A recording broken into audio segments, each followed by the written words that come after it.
Wala nang chismis dahil ginawa itong red carpet official ni na Jericho at Janine Gutierrez sa 2025 preview ball noong Martes ng gabi.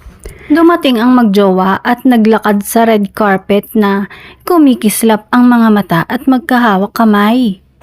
Ibinunyag ni Janine na last minute na ang planong magsama. Actually, biglaan yesterday lang siya nag-decide nung nalaman niyang he's free today.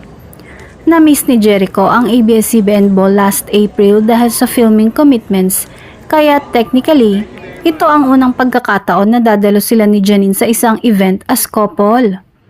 Nang tanungin kung ano ang pakaramdam na dumalo ng magkasama sa preview ball bilang magjowa, ang sagot ni Jericho, "Syempre masaya, magsasaya tayo ngayong gabi." Masaya naman ang publiko lalong-lalo na ang kanilang mga taga-suporta dahil obvious naman ang kanilang kasiyahan na dumalo silang magkasama sa event na yon.